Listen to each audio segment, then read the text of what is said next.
मिहीर आणि सान्वी इंजिनिअरिंगला एकाच कॉलेजमध्ये शिकायला होते. मिहीरच्या बाबांचा मोठा बिझनेस होता, तर सान्वी सामान्य कुटुंबातील होती. मिहीरच्या घरचे जुन्या विचारांचे होते.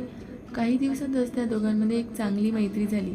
दोघांचे विचार आधुनिक व एकमेकांशी मिळते जुळते होते. दोघांनाही एकमेकांसोबत वेळ घालवायला आवडायचा. हळूहळू दोघांनाही कळून चुकलं की आपण प्रेमात पडलोय, पण दोघेही ही गोष्ट एक व्यक्त करायला घाबरत होते. आपण सांगितले आणि आपली मैत्री तुटली तर त्यापेक्षा नको, जे चाललंय ते चालून दे, असं करत करत शेवटचं वर्ष संपलं. आधीसारखं भेटणं शक्य नसलं तरी अधूनमधून ते भेटायचे, कॉल्सवर बोलायचे. अशा लांब जाण्याने तर अजूनच त्यांना एकमेकांची ओढ लागली.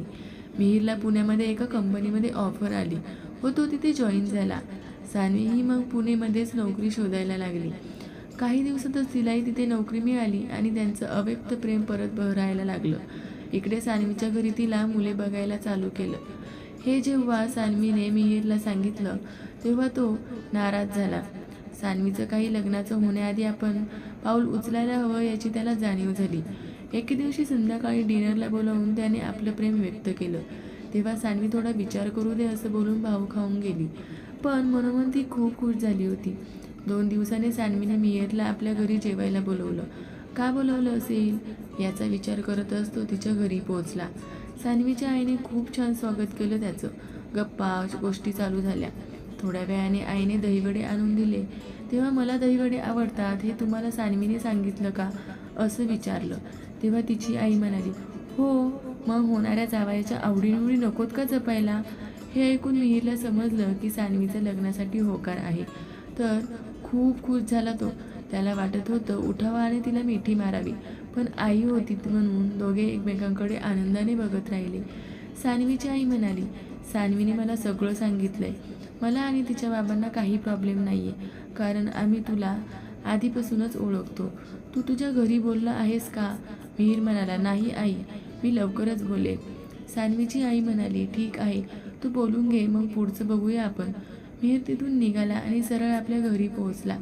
त्याने आज ठरवलंच होतं की लग्नाविषयी आईबाबांबरोबर बोलायचं. जेवणी झाली आणि सगळे गप्पा मारत बसले होते. तेव्हा मिहीरने विषय काढला. तेव्हा आईबाबा थोडे नाराज झाले. जर मुलीच्या घरातले लग्न आणि मानपान सगळं नीट करणार असतील तर आम्हाला काही प्रॉब्लेम नाही. मिहीर म्हणाला, आई, तुला सान्वीच्या घरची परिस्थिती माहीत आहे ना. त्यांना जसं जमेल तसं लग्न करून देऊ दे.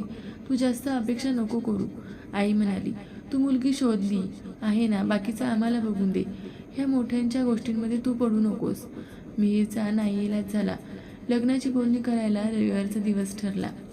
रविवारी मिहीरकडचे सगळी लोक सान्वीच्या घरी गेली. चहा पाणी झालं आणि बोलणीला सुरुवात झाली. मिहीरकडच्या लोकांनी लग्न आणि मानपान सगळं नीट झालं पाहिजे आणि आम्हाला शोभेल असं मुलाच्या आणि मुलीच्या अंगावर सोने घालायची मागणी केली. सान्वीकडची परिस्थिती थोडी गरीब होती. सान्वीचे बाबा बोलले, आमची परिस्थिती तर तुम्हाला माहीतच आहे. खूप मोठा नाही, पण नीट लग्न करून देऊ. आम्हाला सोनं खूप जमणार नाही, पण जेवढं जमेल तेवढं घालू. असंच हा ना चालू होतं. इतक्यात मिहीरला कोणाचा तरी कॉल आला. तो घाईघाईने मेडिकल इमर्जन्सी आहे म्हणून निघून गेला. इकडे देण्याघेण्याच्या बोलणीत एकमत होईना. मिहीरचे घरचे नाराज होऊन घरी परतले. सान्वीने मिहीरला कॉल करायचा प्रयत्न केला, पण तो कॉल उचलेना. तिला कळतही नव्हतं की तो गेला कुठे. थोड्या वेळाने मिहीरचाच कॉल आला आणि जेव्हा तिला कळालं की मिहीरच्या गावाकडच्या शेतातला कामगार निलेशच्या 3 वर्षाच्या मुलाला ॲडमिट केले, कारण त्याच्या हृदयाला होल आहे. त्यामुळे त्याला श्वास घ्यायला प्रॉब्लेम होतोय. त्याला शहरातच काही माहीत नाही ना, म्हणून मला कॉल केला. सान्वीने मिहीरला इकडे झालेला सगळा प्रकार सांगितला. मिहीर खरं तर लग्नातील देणं घेणं मानपान या सगळ्याच्या विरोधातच होता. तो सान्वीला बोलला, सान्वी, मला काय वाटतं की असंही आपल्या घरातल्यांचा देण्याघेण्यावरून एकमत होत नाही. तो निलेश तर माहिती आहे तुला, खूप वर्षापासून प्रामाणिकपणे आपल्या शेतात काम करतो. तो त्याच्या मुलाचं ताबडतोब हार्ट ऑपरेशन करायला सांगितलंय. जर आपण कोर्ट मॅरेज केलं आणि लग्नाचा खर्च होणारा पैसा त्याला मदत म्हणून दिला तर पूर्णपणे खचलाय ग तो. 8 लाख खर्च सांगितलाय त्याला. तू विचार कर आणि आईबाबांशीही बोल. सान्वी म्हणाली, खरंच खूप चांगलं होईल. असं झालं तर त्याला मदतही होईल आणि त्याचा मुलगाही बरा होईल. सान्वीच्या आईबाबांना काहीच प्रॉब्लेम नव्हता. ते आपल्या मुलीच्या लग्नासाठी जमवलेले पैसे मदत म्हणून द्यायला तयार होते. राहिला प्रश्न मिहिरच्या आईबाबांचा. आई आधी तरी तयार नव्हती. असं कसं? लोक काय म्हणतील, एकुलता एक मुलगा आहेस, साधेपणाने कसं लग्न करणार? मिहिर म्हणाला, अगं आई, लोकांचं सोड, तू विचार कर. लग्नावर खर्च करून दिखावा, आपली हौस मौस करण्यापेक्षा त्या पैशाने कोणाचा जीव वाचत असेल तर चांगला नाही का? तुला, तुझ्या मुलाला पुण्य लाभेल आणि निलेशचा मुलगा पूर्णपणे बरा होईल. किती वर्षापासून आपलं शेत बघतो गो तो आहे म्हणून आपल्याला टेन्शन तरी आहे का शेताचा?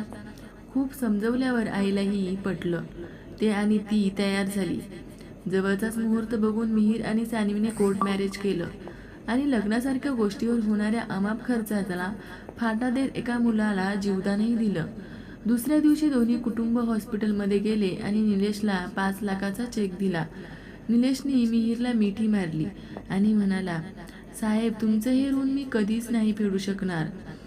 तुम्ही दोघंही स्वतःचं लग्न साधेपणाने करून तो पैसा माझ्या मुलासाठी दिला. खरंच समाजासमोर एक तुम्ही मोठा आदर्श निर्माण केला आहे. देव प्रत्येक आईच्या पोट तुमच्यासारखा मुलगा आणि सान्वी मॅडमसारखी मुलगी देऊ देत. खरंच आहे ना?